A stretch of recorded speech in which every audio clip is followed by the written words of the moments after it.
there is always risk, right? Because I'm a small artist who doesn't have much. I have my computer and I rent my apartment. So, but they, Fox or 20th Century Fox has quite a bit more than that. So if they really wanted to come after me, it wouldn't be very much of a fight. But I feel like that the conversation and the piece of remix that I'm making is more important than the potential repercussions. So this is Art Brodsky, and I'm here with Jonathan McIntosh, known to the Skype world as Johnny McIntosh. And we met at the Open Video Conference back in June, and I was blown away by some of your work and thought we'd talk with you about what you're doing and what you're going to be doing. And starting with the obvious question, where did Rebellious Pixels come from? Rebellious Pixels was just a name that I came up with for my website. The idea was that the pixels wanted to be on my screen wanted to be a little bit rebellious. They wanted to push the boundaries of art and copyright, and so I made them rebellious. And then obviously all my work is digital, so it's all pixel based. It's all online. So it just seemed to fit. Plus, it's funny. What got you into pushing the boundaries of art and copyright?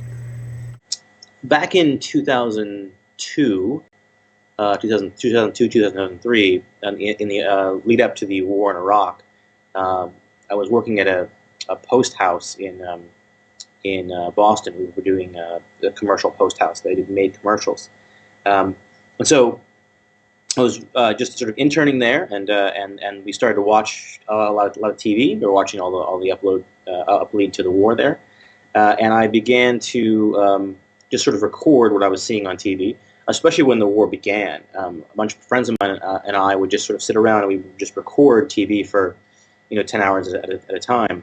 And it was really intense for us. I mean, we were obviously against what was happening, and you would see the newscaster say, "This many people died. We dropped these bombs. We blew up these cities. By the way, buy this toothpaste. Here's this car. You're too fat and need to go on a diet, and here's some McDonald's." And so we were obviously horrified by that juxtaposition for this human catastrophe, and then these sort of selling you these products in the same breath almost. And so we began to just sort of I began to sort of mix the two. So take the news footage, take some documentary footage that I had of the war, and the ads, and sort of mix them together in the way that we would almost see that happening, right? We would see that. There was a great moment where one of the newscasters, I think it was Fox News, could have been CNN, came on the screen, and she was trying to explain the bunker buster bomb, and she had a big picture of it. She was standing in front of it, so it's this huge thing, and she was like, "This bomb is really big, really, really big. And just to show you how big," and then she brought on the screen a Lincoln Navigator. Right, and she's like, "It's bigger than a Lincoln Navigator," and then she showed, how it was bigger, and she's like, "It's bigger than 2 Lincoln Navigators," right? Then she has the 2, and then so you got this image of these, trucks falling from the sky, and and that sort of merging of news and war and commercial news or commercials. We, were kind of shocked by it, and so we thought we should do the work for them. And I made a whole series of commercials about the war using, mixing the two things together. And obviously, there's no permission granted for that. That was just a project that kind of was born out of my frustration with the news media, but also with the war itself. So that's when I started doing it, and they were 30-second quick little pieces I put online. That was before YouTube, so we didn't have YouTube. Those were QuickTime files, and it's sort of grown since then. Some fight for power. Some fight for greed. But one man fights for something more. Fire!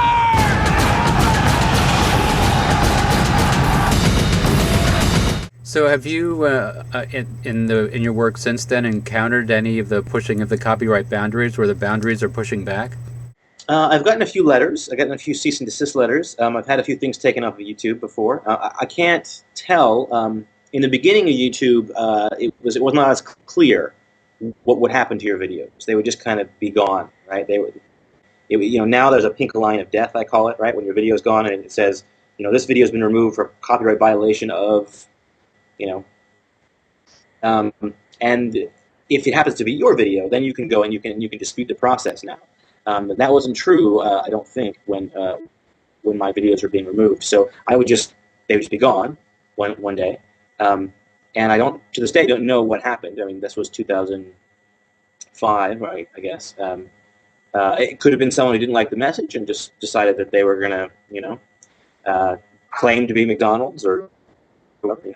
That happens quite a bit. People will be, if your work is political, someone will just do a false copyright claim, and they'll say, "Oh, I own this. Take it down." Right? But when they don't, really, they just don't like what you're saying.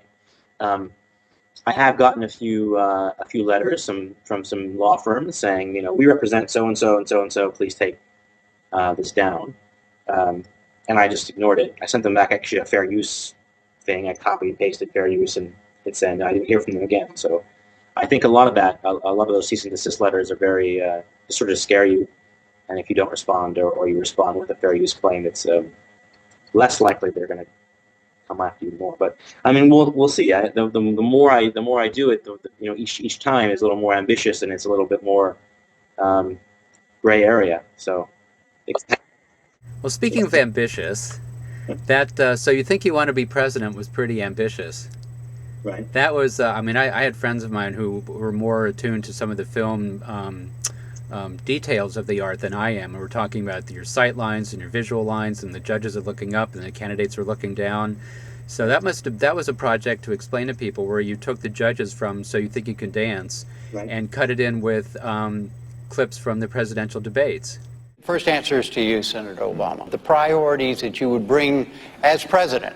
We are going to invest in issues like education. We are going to invest in issues that relate to how ordinary people are able to live out their dreams. And that is something that I'm going to be committed to as President of the United States. Let's go over to Mary. Mary, what do you think? Yeah, when people talk about somebody that has it, you're that person. Yes. And that must have, did it raise the ire of the So You Think You Can Dance production company or network? I didn't get any feedback at all from them. Nothing. So I have no idea. Were you disappointed? It would have been nice. It would have been nice to have some of the judges, especially the ones that I like, maybe to comment. I mean, I really like that show. That's one of my favorite shows. So I feel like when I work with, obviously I didn't like the debates. It was kind of excruciating to go through all that footage, and I spent a lot of time with the transcripts to find the right phrases, and it was just excruciating, watching them over and over again. But then when I go and I grab clips from So You Think You Can Dance, it was much more fun, and occasionally I would forget that I was doing a project, and I would kind of get lost in the show a bit. So it would have been nice to hear from them in a positive way. But I feel like in some cases it's almost more damaging to the media holder, the copyright holder, than to make a fuss about it than not. But again, I sort of never know. It's whenever I release a project, I'm always kind of going, well, this could be the one that they come after me for. I don't know. It's all up in the air. That one was fabulous. I mean, some of the reactions of the judges to what I think it was John McCain was saying were just totally spot on, and you must have just spent hours and hours going through that. Both of those, all of the debates plus how many shows you had to watch to pick the right things. I used the entire season 4, I think it was, of So You Think You Can Dance. So it's I think they have 20-some episodes, and I went through every single one multiple times. When you use fiction stuff, when you're using a movie or a TV show that's fictional, you can often find fan-based transcripts and go through that. But for reality shows, there aren't unofficial transcripts usually, and so you have to kind of watch the whole thing over and over and over. And luckily, the dance numbers are pretty great, so you get to take a break once in a while and watch those. But yeah, creating the sort of dialogue back and forth takes some time. I mean, I had hundreds and hundreds of clips, and most of them I didn't even use. But I was just trying to build a convincing, not only to make it sort of convincing that they're talking back and forth, that they're responding to each other, but also to put in the political message that I wanted to make, right? So that it's much easier just to make something that works. But to make something that works but also has a political message, right, that's the extra kicker, right? That's so like, oh, well, this works when they say that, but that doesn't say what I mean or I want them to say. So I then have to take that out and put something else in that has a more poignant sort of response, you know. And I mean, luckily that show, they say some pretty great, outrageous things, and they're not afraid to criticize the contestants. And usually it's in a sort of a supportive way, but not always. Not always, as we saw. Not always. And so there's so many great lines, especially Mary Murphy, and has some fantastic stuff. You are delusional. And so, you know, whenever she would speak, I'd almost always take it and be like, well, I could probably use this, you know. And you're looking there like I'm the crazy one. Yeah, and match something from her to the debate rather than the debate to her.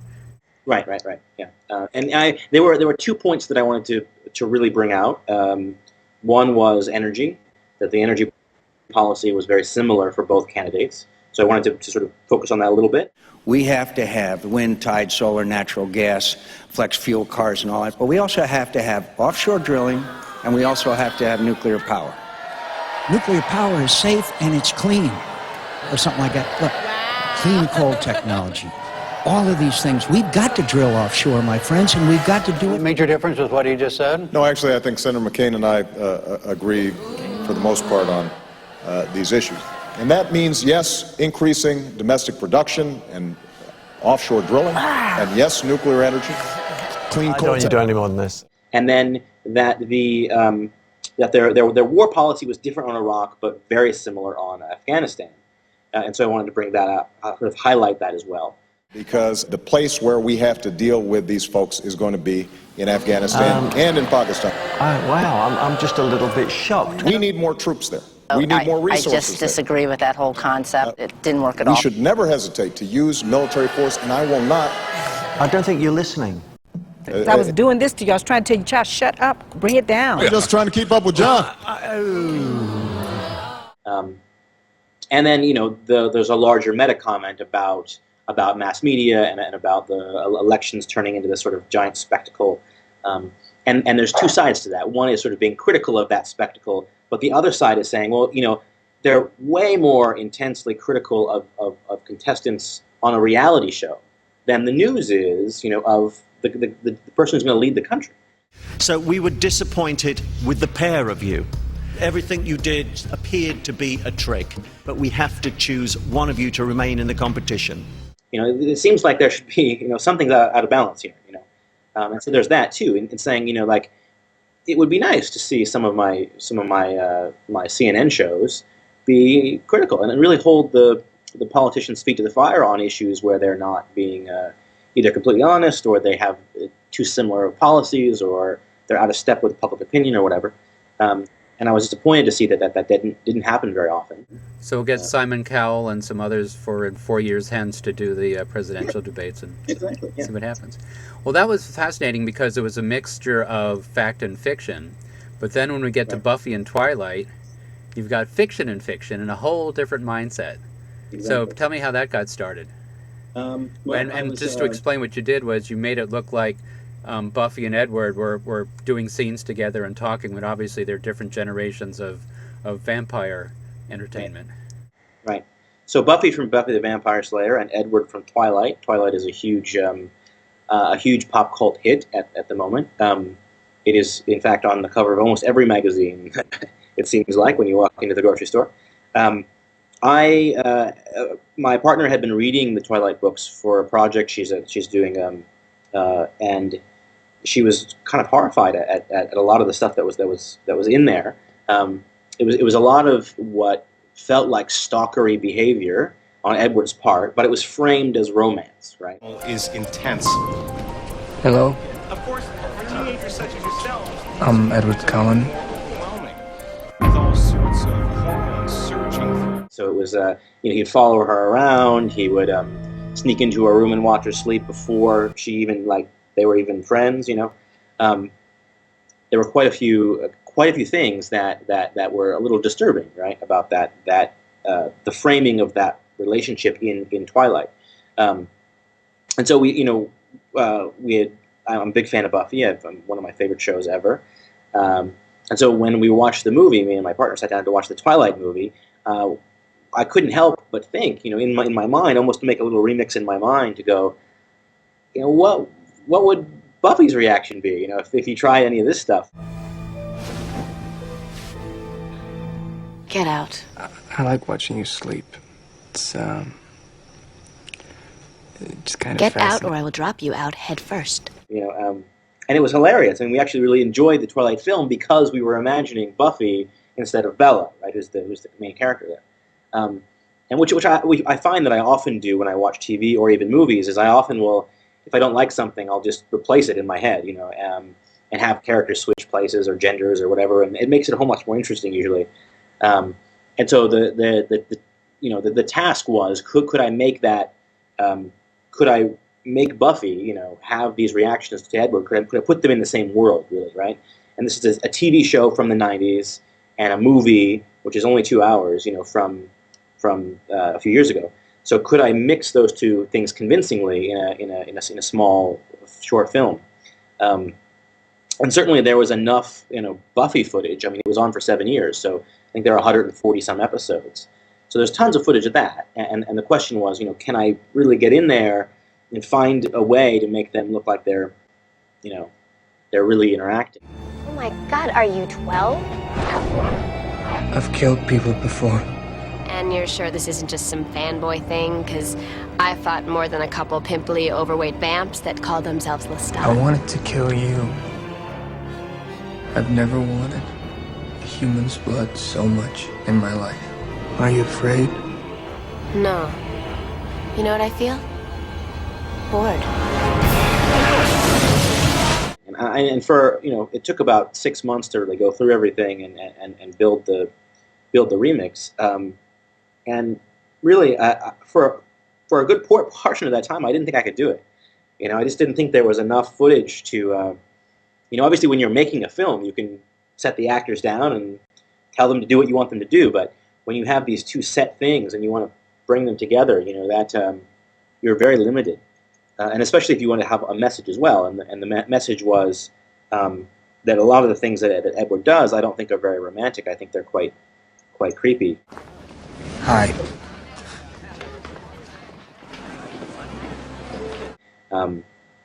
And so finally I was able to do it, but it took a very, very long time. And again, I might know Buffy better than I know anything else that has ever been made. I watched each of the episodes about 3 times. So when you started to do Buffy and Twilight and Edward, did the copyright stuff enter your mind at all? Oh yeah, it always does. It always does. I'm very familiar with copyright issues. I'm very familiar with fair use issues. I'm very familiar with those struggles that are going on, and it always kind of, it's always there in the back of my mind. But there's no other way to make this kind of comment, I think, right? I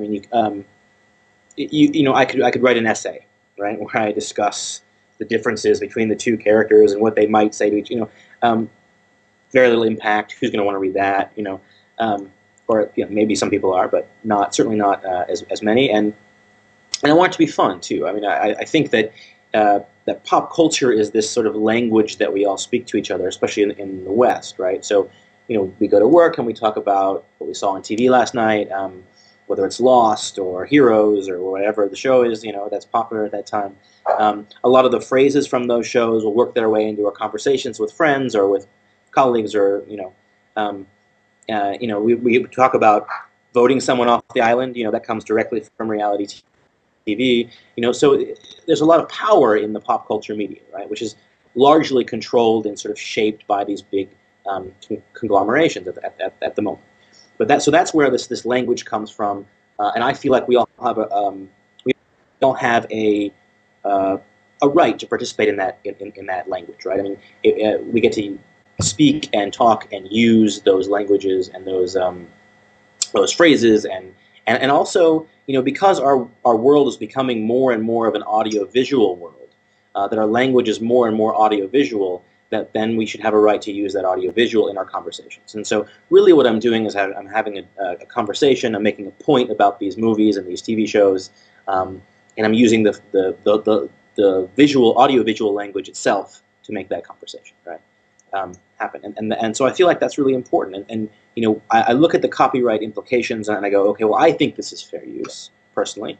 Fair use is a right that I'm going to say that I have, and then there is always risk, right? Because I'm a small artist who doesn't have much. I have my computer and I rent my apartment. So, but they, Fox or 20th Century Fox has quite a bit more than that. So if they really wanted to come after me, it wouldn't be very much of a fight. But I feel like that the conversation and the piece of remix that I'm making is more important than the potential repercussions. And you couldn't do your work without some fair use protections, obviously. Right. What's your next project, or what are you working on now? I don't want to say too much about it. But give us a hint. It's going to have to do with Harry Potter. So I'm a huge fan of Harry Potter. I've been one of the people who's been in line to get the book at midnight. That's me. I saw all the films on the opening night. When everyone's dressed up and all that. So in fact, I'm working on a Harry Potter costume for a convention I'm going to. So I'm a big fan of Harry Potter. There's just a few things I was disappointed with the last two books, and also the movies. And so I think that there might need to be a little bit of. I might need to hack that a little bit. Uh-oh. Don't fool with J.K. Rowling, and look what she does to people who like her even. And that's one of the reasons why each time I do a project, the potential is always there for something to happen. So I don't know if this project will come together, but I think that it would be fun and important if it did. And so we'll see what happens, and hopefully I'll have a lot of friends in the copyright world in the fair use world who will back me up. We hope so too, and hope you'll count us as one of them.